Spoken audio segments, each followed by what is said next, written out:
Through the Noise with your host, Ernesto Glucksmann. Dr. Wang, thank you for joining me on the show. I am super excited to get the opportunity to talk to you because I've been wanting to understand more and more about battery technology, the current state of affairs in this world that you're in.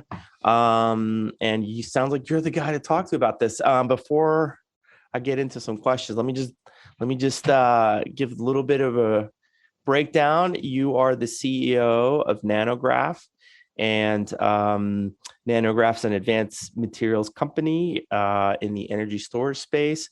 Your background, Dr. Wang, is fascinating. You've worked with like the smallest consumer batteries and medical devices to like the biggest stuff for cars and grids. So you've seen the battery energy storage market from top to bottom. And you've worked for big groups here, Duracell, Procter & Gamble, Gillette, among a bunch of others. And you have a PhD in chemistry, I presume somewhat related to energy, probably. Yeah, absolutely. That's what it comes down to, is the chemistry inside these things. So thank you for taking a bit of your time. And you're super busy. I think you're in the middle of all kinds of negotiations. So let's just jump right into it. I like to usually ask the guest to give us a little bit of like the dinner table conversation. Like when someone asks you, like, Dr. Wang, what do you do for a living?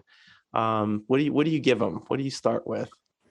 Yeah. So first of all, Ernesto, thanks for having me. I appreciate the opportunity. Over dinner, typically I'll tell them that my background is in chemistry, and I'm part of a company called NanoGraf.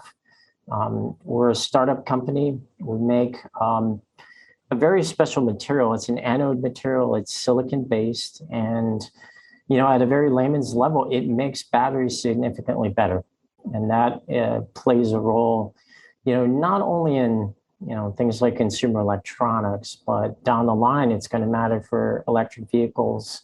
And even someday the grid.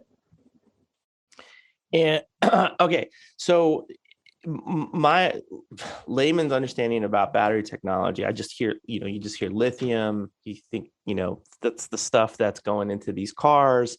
I certainly, that this is the stuff that's extending the ranges of battery technology. I just think of batteries. I think it's a heavy thing, just sticking under the carriage of a car. It weighs a lot. Somehow people have figured out how to charge it fast or faster than the typical type of stuff. Where are we at? Where are we at with that technology? Yeah. Good comments. And I totally recognize that sometimes from the outside world, they think that batteries are relatively simple. We just plug them in and we jam them into our devices and they work and make our lives better. But batteries are incredibly complex. There's a lot of chemistry, thermodynamics, and kinetics that go into these things to make them work just right. The biggest driver of battery performance, especially recently, I'd say over the last 15 years or so, has been the chemistry. So it's all about the chemistry.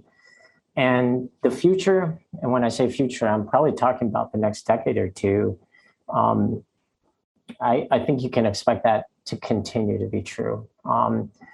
And where we are today, like if you look at the history of lithium ion, right, which goes back to 1992 until now, there was kind of this very steep increase, year on year improvement in energy density, right, which allows devices to run longer and make them smaller, and devices get smaller, et cetera. Over the last decade, that's really plateaued, and we've been searching for new chemistries. In fact, if you look at the last decade, arguably, it's only been about 8 to 9% improvement over the last decade. So, on average, less than 1% a year. And that's, what you commonly hear when I talk to people at the dinner table, and they ask me, so when are batteries going to get better? And that's where NanoGraf comes into play. We've been at this a while. I think most in this industry, people that are sophisticated in the battery industry understand that, the next thing that'll probably drive performance is going to be some form of silicon anode. And then I think beyond that, you're probably looking at different types, a very different type of chemistry. And I'll put in that category things like solid state batteries or lithium metal batteries. These things are the future of what's going to happen down the road. So that's where we are today. So this, can you give us a sense of what kind of the difference? Somewhere I saw on when I was looking into this with the on your website or something, the lithium batteries have like this sort of milliwatt. They have like a unit of measure. You got to go basic on me, especially for my show. But you have a milliwatt amp hour per gram categorization, right? And I don't really know what that means, the unit, like I can't visualize it, but it said something like 372 for the standard stuff, the lithium, what we have now, what goes into Tesla cars and other things. With the silicon-based anodes, which is part of the materials that go into this battery stuff, you're reaching 550, almost twice as much, maybe, depending on what it is. Can you go into some of the what's the difference? What is the chemical differences there? Why such a difference? Yeah, great. And let me make some minor corrections to what you just said. I mean, even though those numbers are wonderful and the units are wonderful, I may get calls on the phone at 500, and so.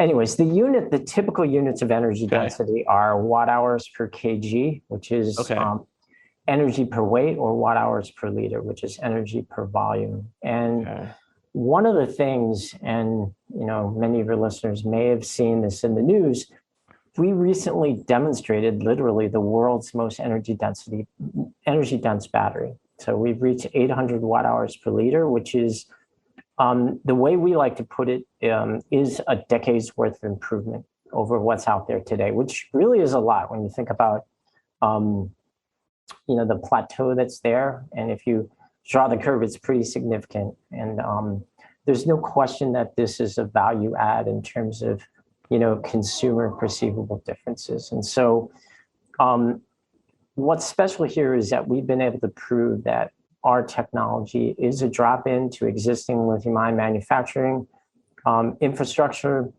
from a cost perspective, and of course the performance perspective. It's a compelling value proposition. And I think we're one of we have a different take on things than a lot of other startup companies and the bigger guys out there. But what's undeniable is that we've been able to prove things out in a standard form factor. And, believe it or not, the performance speaks for itself. But what are you wrestling with in terms of like the characteristics? Like, why did the industry go down the path of the sort of the lithium ion stand? Why are we mostly there? But the silicon anode based is sort of like what's around the corner. On some other article I read, in the year 2020, this is probably where it's going to break out, where the lithium anodes are going to come into play. Like, what are the factors around that? It'd be interesting. There's a lot of them. And, as you said earlier in the podcast, it's exciting times, right?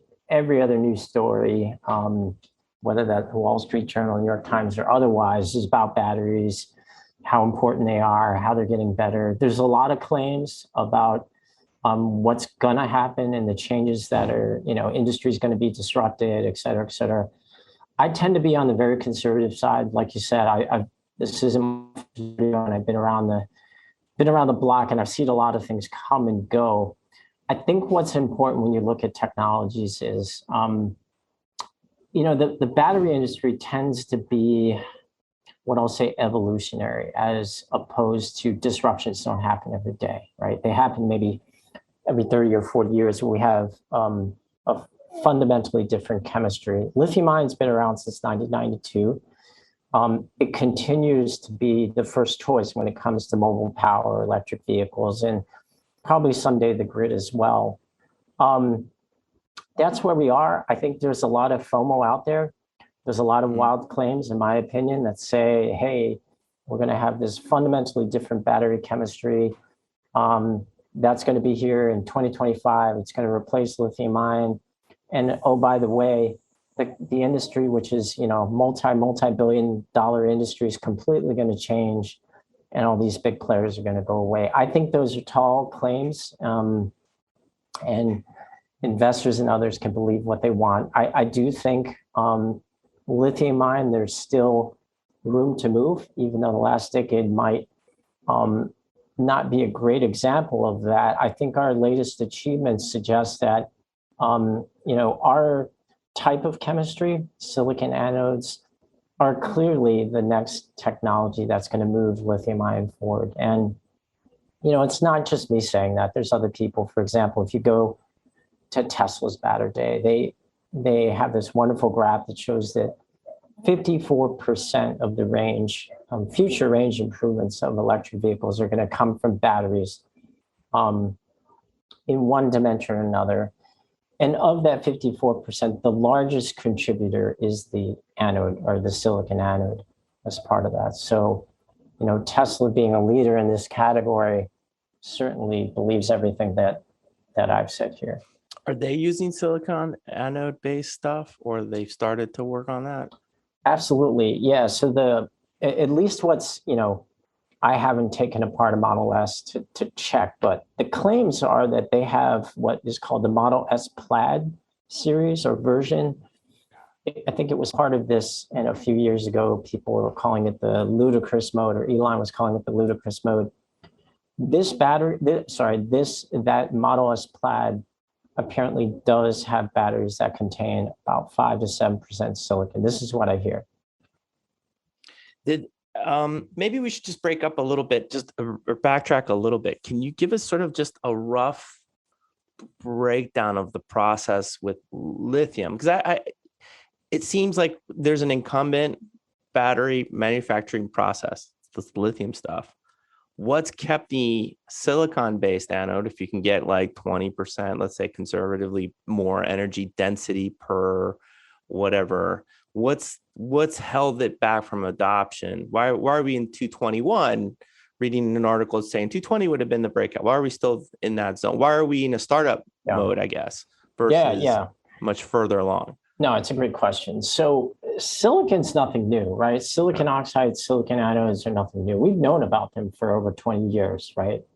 Why aren't they they are now in commercial batteries, but why isn't this broken out earlier? So it goes back to the traditional challenge or historical challenges. And with silicon, there's kind of two things. One is the Sei stability. So that is the solid electrolyte interface issue. So all battery materials form an Sei at the surface. And I guess a layman's way of understanding this is there's kind of like a passivating layer that forms on both cathodes and anodes. This exists in all material, but they need to be stable.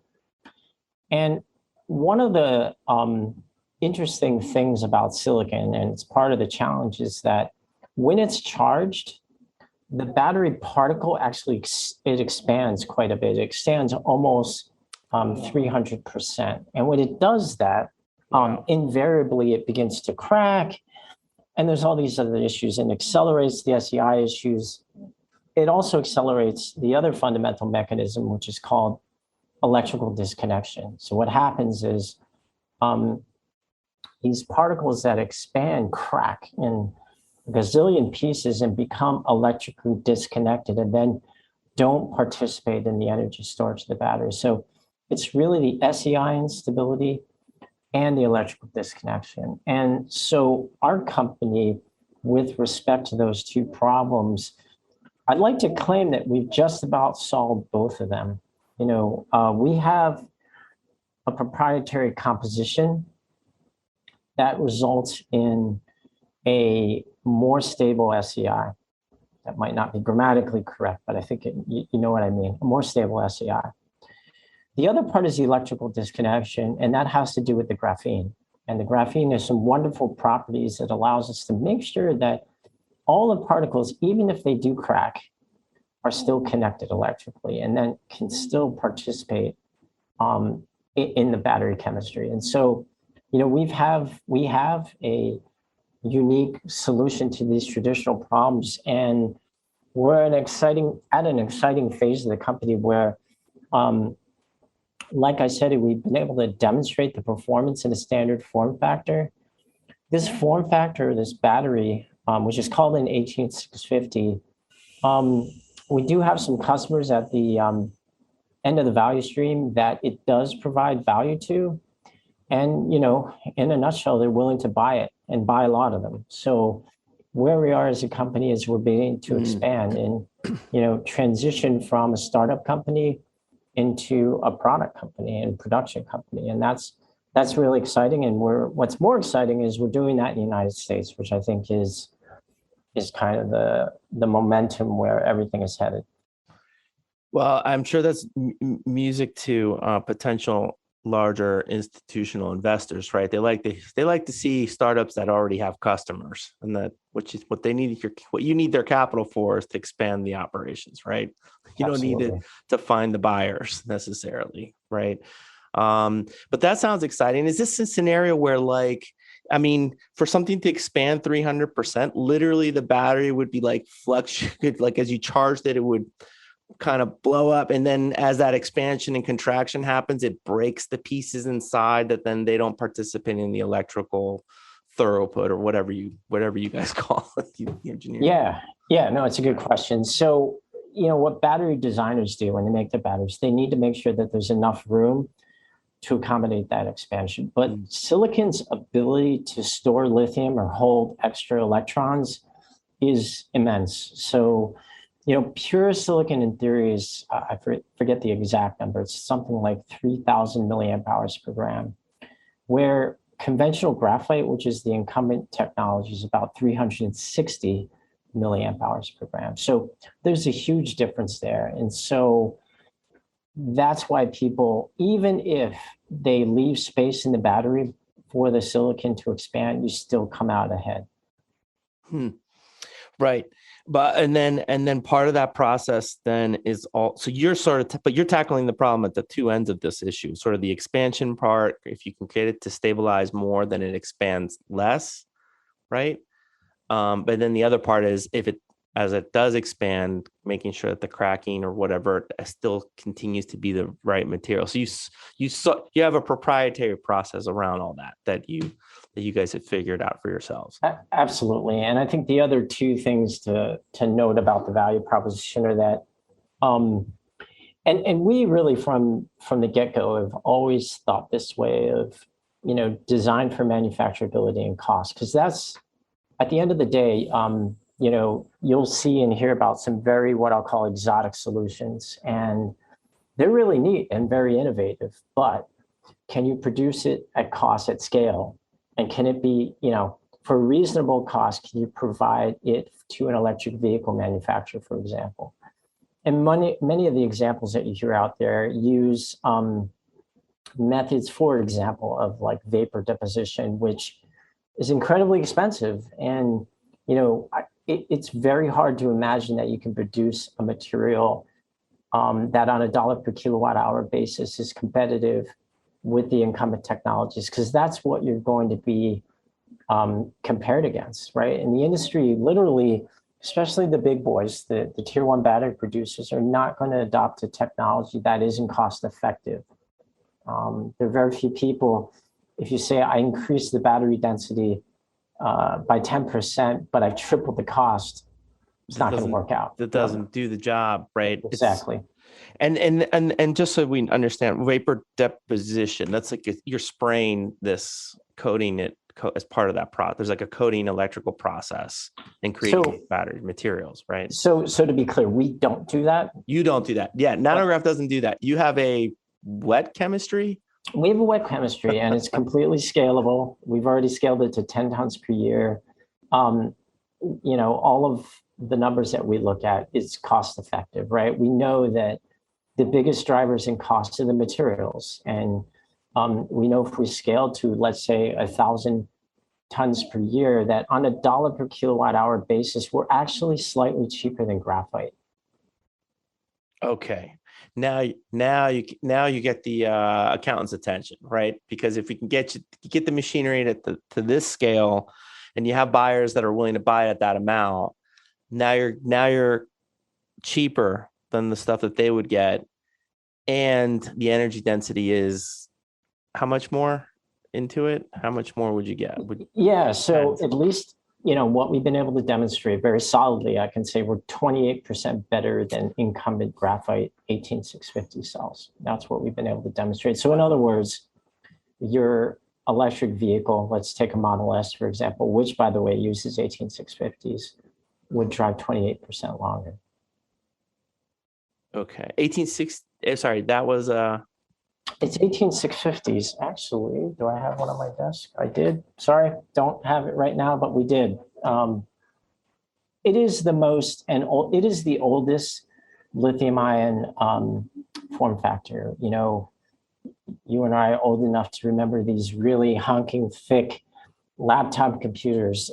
That's where it started. They put those in. It's bigger than a AA, but would fit into our laptop computers. And it's what actually is used in the Model S and I believe the Model X as well today. wow. Okay. So look, can we talk a little bit about, I mean, that sounds very compelling, and I wish you the best of luck getting the right. You should have institutional investors knocking on your door trying to get their cash in. But can we go into like the scaling challenge? Because I think before, when we were preparing for the episode, you showed me an interesting graph where we really, the electric car industry's got a unique challenge. Like right now, I mean, if you just, I think Tesla has like 1 million cars, and I don't know how many other EVs are out on the marketplace, but it's basically like what, 2-3% of the car fleet in the United States, right? Yeah. And where we are today, and this number always shocks the heck out of me. Up until a few years ago, was not aware of like how dramatic it was, but today we're of all the vehicles out on the road today, about 2 to 3% of them are electric vehicles. And that 2 to 3% that's electric currently makes up over 70% of the lithium ion battery industry. That kind of just shows how important electric vehicles are to the lithium ion battery industry, and also gives you a sense of how big and potentially rapidly this industry might grow. 70%. That means all other batteries, all your batteries you use for your toys, for your laptops, for your cell phones, that all gets squished into this 30% category, when most of the lithium batteries that are being generated are for these cars that are only 2 or 3% of the car fleet today. Yeah, absolutely. And I think that shocks the heck out of people. But, what I usually say is, imagine when we go from 2 or 3% to like 5%, right? And what that, in a short period of time, and that's the prediction, is that, electric vehicle batteries will be everything about the lithium ion industry. They will be completely focused on, the performance metrics that make sense for that industry. Things like cell phones, in terms of cell phone batteries, are kind of going to be meaningless, in terms of market numbers and dollars. And that's what's coming. And that's kind of part of the problem. But electric vehicle batteries are everything in terms of the lithium ion industry. So let's say you had just happen to have a battery manufacturing factory somewhere, and you're looking at the marketplace. What types of batteries would we want to make to sell? You're going to look at this and you're going to go, well, there's going to be a big push for all these cars, so we're going to make those. We're going to try to sell it into the biggest marketplace, right? That's kind of the thinking, the thing you would wonder about. Absolutely. Right? So when you talk to the tier 1 people, all they want to talk about is electric vehicles. So the LGs, the Samsungs, the Panasonics, the ATLs, the big guys. It's all they want to talk about. That's all they're focused on in terms of capturing those markets. And, that's a problem for a lot of device makers that are not electric vehicle. That is a problem for a host of people, including, for example, our US military. And that's, some of the information that we had talked about earlier was, what this translates into. Not even, it's a national security concern, in terms of the military and how important batteries are to the future soldier, even the soldier today, honestly. And what a problem this will be, I think, in time for even people like Apple. Yeah, I had read that Apple was it Apple? Wasn't too sure.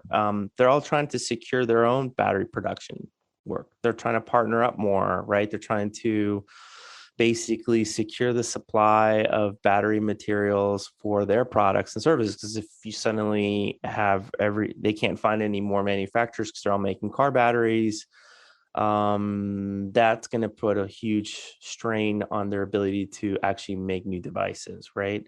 100%. So that's pretty terrifying. I think I heard Elon Musk in an interview once mention that like we really need to ramp up battery production, like really ramp it up. And this just puts it into stark contrast here, just how far, because this isn't including grids. This isn't including maybe batteries used for homes or for buildings or for really important redundancy systems, hospitals, whatever. This is just the car. This is just the car industry. Yeah. And, the other interesting fact that I think people also don't get or don't know is that there aren't a ton of people jumping into the ring, right? You just mentioned that this is a need, right? We all need, call it bespoke batteries, or Apple, for the next iPhone or iPhone 20 or whatever it is. They want the battery maker to revolve around the device. And it kind of looks like the device has to revolve around the battery these days. And so that's a problem. But one of the major questions and things we think about at our company is, why aren't more people jumping into the ring if this is such a big need? Why aren't they doing that? And the reason, and many people in the industry understand this, is the business of producing batteries is an incredibly difficult business. It's kind of three things, right? It's requires large amounts of capital to build a battery factory, right? That's one of the issues. The other issue, it's at least historically, is margins are really tight. And, we're talking about much less than 10% margins on making a battery. And the third one is there's a great deal of risk involved in terms of, batteries are complex. They need to be manufactured with very tight tolerances sometimes. If they're not manufactured right, and we've seen this before in the history of batteries, is that, they can go into thermal runaway and there could be a big problem. People can get hurt. Cars can explode, et cetera. So it's the liability, the capital costs, and the margins that keep people from jumping in. Yet at the same time, when you think about the value chain, the battery production part of the value chain is probably like the most strategic and perhaps arguably the most important, right? They're the gatekeepers to new technology. So in terms of the upstream guys, people like myself developing new technologies, I'm at the mercy of the people that make the batteries. And if you think about downstream for that, batteries make up, let's take an electric vehicle, for example. Batteries make up somewhere between 35 to 45% of the cost of an electric vehicle today. And like I said earlier, they make up 54% of the future range. So when you think about cost and performance, the thing that kind of determines how good an electric vehicle you have, it's the battery. So it's an important thing, it's strategic, but there aren't too many people jumping in the ring to do it because it's a tough business. Does that make sense? Yeah. So there's like a bottleneck in the middle of it for like new battery technology solutions, like with the stuff you guys have, and the need for, bespoke shaping of battery systems on the other end of this. And in the middle, there's a glut of, not a glut, there's a bottleneck of not enough manufacturing or not enough people because of the risk associated on either end of this stuff. Man, well, I mean, Dr. Wang, you've been in the battery business for a long time. I mean, have you looked at other industries when new technology had these sort of gaps, this sort of bottlenecks, is there anything out there that you can model that the industry is attempting to model itself at?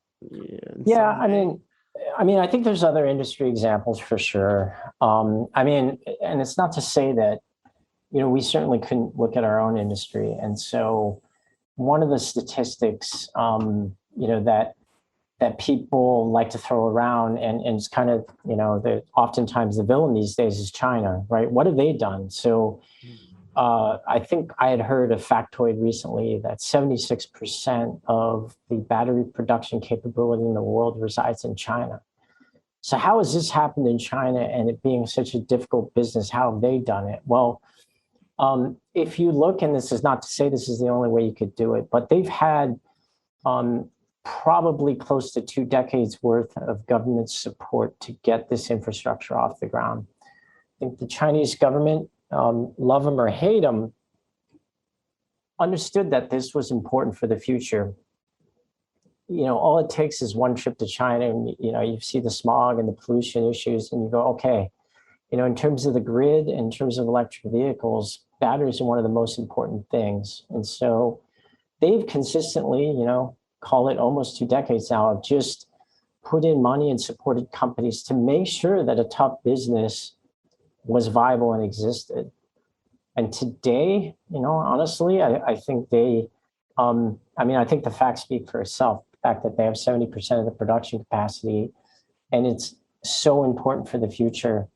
Not to say that this is the only way you do it, but certainly the government can play a role. And I think when I look at, the national security concerns we have in our country, in the United States, I certainly think the government can play a huge role in getting this off the ground. And it appears that this administration is keen on doing that. The policies are beginning to come down, and the details of how they want to do it is beginning to come into clarity. It's becoming more clear, but it's a tough problem, and I don't think there's any question that we're sort of behind the game here. But it's not to say that we can catch up, and I think we will. And just the final word on this, one of the reasons I think we will is that our country, and history shows us that, like, one of the greatest things that we can do in this country is get our innovation out into the commercial marketplace. And we certainly can do that. We have the best universities in the world, arguably. And when you look at lithium ion, again, arguably the most important technologies, even lithium ion chemistry itself, which won the Nobel Prize a couple of years ago, was all invented by Americans. So how do we take those upstream advantages and get them downstream? That's a great question. I think the government's working on that. I think we're working in the right directions. And I can tell you or guarantee you that battery production is going to play a role in that, making sure that there's an American entrant, because they're the gatekeepers to this. And to an extent, they control where that technology goes and how fast it enters the marketplace. So, if I was to whisper in someone's ear in the government, I would say that don't forget about the batteries. Yes, it's a tough business, but don't forget about it, because that's the most strategic part of the value chain. Well, the other way to look at a tough business is that it's kind of a market barrier for other competition, right? So if you can crack that nut in that spot, whether it's the U.S. government helping stimulate the innovations in the manufacturing process or not, it's investment, right? And now that you're not talking about taking some esoteric, lab created technology that doesn't have any customers. There's customers, there's like a need, and that it's pretty clear that this is where we're headed, right? When you have GM and Ford and everybody suddenly declaring that they're going to do battery EVs too, it's the race is on. So Ernesto, this is the issue. To me, it's that, okay, so I've told you it's a tough business. I've told you there aren't a lot of U.S. people jumping in the ring or rushing to do this, right? And there's good reasons for that, as I mentioned. So what is happening? You're seeing big foreign companies that can take the risk, that have the stomach for it, understand that it's strategic, and they're jumping into the ring and partnering with the General Motors, Ford, and Stellantis of the world, right? And I also mentioned that they're gatekeepers to American technology. So there's an issue here for sure. And I don't see any American companies doing it. There's a gap there, and it's a problem. To the extent that, the US government can encourage US companies to get into the ring and support it, to buy American, et cetera, there's a lot of different policies that could get us back into the game, so to speak. But right now, I would argue that the future of our electric vehicle infrastructure and technologies for lithium ion are somewhat controlled by foreign entities. That ought to be troubling for a lot of people. Right. That should, if you're an America First type person, you would think you'd want us to be looking at how do we invest. On the other hand, the fact that you have this technology, and it sounds like it's a drop-in into existing processes, right? So if I was creating batteries overseas somewhere, your particular NanoGraf technology solution that can increase up to 30% perhaps, depending on how it's all put together, it slips into the existing manufacturing processes. It's a component, right? And could I say it's an additive in some way? Yeah, absolutely. I think additive's a great term for it. That's exactly what it is. And it's an additive that you sprinkle a little bit of this in there, and it makes batteries significantly better. So, at a very fundamental layman's level, that's what we've got. And then at the other end of this is just going to have to be maybe just doing the manufacturing where, well, there's overseas infrastructure investment for some of that, right? At least for the foreseeable future, especially given that the EV markets, I mean, if you look up any of the Tesla projections, they want to be at 20 million some cars, and they have 1 million, and I don't know how many the rest are, but doesn't seem like it's a big number right now. And that represents 2%, and that represents 70% of all battery manufacturing efforts, right? So, I mean, it's going to be a huge marketplace, I think, to grab on and to participate in, I suppose. And it sounds like you're in the right spot, at least for a startup to come in. And Dr. Wang, I wish you best of luck. Appreciate it. Getting some customers and in new investments. What is it like? What would be the next level up for you guys in the technology that you have? Like, where would this investment go into? So just sorry to clarify the question. Where is our? If somebody came in with said, okay, great, let's do another injection of capital funds, where would it go? Is it is the scaling up of the development of the additives? Yeah, that's exactly right. And so part of the roadmap over the next year to 2 years, the plan is to onshore our production. Now we have mentioned earlier, we have 10 tons per year production capabilities in Asia, specifically in Japan. And we're going to be onshoring that here in the United States. We kind of see this as kind of the greenfield, if you will. We think battery manufacturing, made in America, electric vehicles, all these things are going to be coming online in the United States over the next decade. And it's going to be exciting times. We believe that the battery industry, which historically, really since the beginning of lithium ion, has been focused and centralized in Asia. I think that's beginning to change. You're hearing about gigafactories really all over the world. In Europe, the United States has plans. We imagine that will happen, and we'd like to keep our, technology in our own backyard, so to speak. That seems to be the momentum. I mean, there was a Wall Street Journal article recently that quoted the new DOE Secretary Granholm as, I forget the exact quote, but it was something like, if we're going to pay for great technologies, then they should be manufactured here. We tend to agree with her. I think, we've gotten a great deal of support from the US government in a variety of different forms, whether that's Department of Defense, Department of Energy, the Vehicle Technology Office, et cetera. We'd like to be the flagship of the technologies that actually differentiate American vehicles devices out in the world. And we think we're setting ourselves up for that. So that's where the cash is going. We need to expand at this point and make sure that our materials get into every single battery that's out there over the next decade.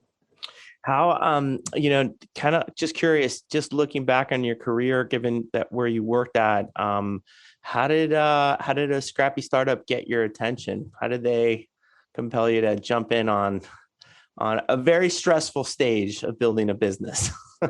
Yeah. I mean, my personal story, I'm first generation Chinese American. So my parents came to the United States back in the 50s and went to school here and got jobs. And I think, there were a lot of things going on at that time. My parents are very, what I'll say, typically Asian. I'll probably get in trouble for this, but they're very practical. With me, it was always about, okay, go to college, get a job, make sure you can put food on the table. That's kind of what, as immigrants in this country, we're very focused on doing, right? And I played that game for many years in my career and worked for big companies, played it safe, so to speak. I had always secretly dreamed about being an entrepreneur. I grew up hearing about stories about Steve Jobs, and then more recently, people like Elon Musk. It was something I always wanted to do. It kind of got to a point in my career, and I said, it's now or never, and about 6 years ago, I left a very good paying job in corner office, et cetera, to do it here in Chicago, to kind of push things forward and make my own luck, if you will. Well, I gotta, I thank you, Dr. Wang. I think that's the immigrant story that we want to hear. That's the reason your parents sacrificed to get here. Maybe they don't necessarily agree with all your choices, perhaps risky as it is, but there's no better place in this world to start a business and take a chance. And frankly, given where we are with the state of battery technologies, you might very well be the next guy that, thank God you were there to actually push it forward. So God willing. Dr. Wang, please, I have to keep talking to you. Come back on the show. I want to do this again. I want to see how you guys progress. I'm sure there's going to be news from you guys, given the compelling product. Given the compelling thing that you have here. 5 years ago, we'd say technology, and today I'll say product. Products. You got a customer base. It's just time to expand, right? And that's what we need. That's what we need all businesses in this world to do right now with batteries. So thank you so much. Thank you for your time.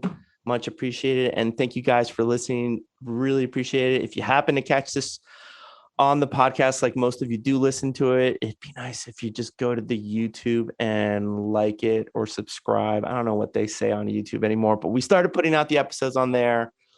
We're just still working through the kinks on it. Thank you very much. Thank you, Dr. Wang. Thank you, Ernesto. Appreciate it. Thank you. For more episodes of Through the Noise, go to throughthenoise.us.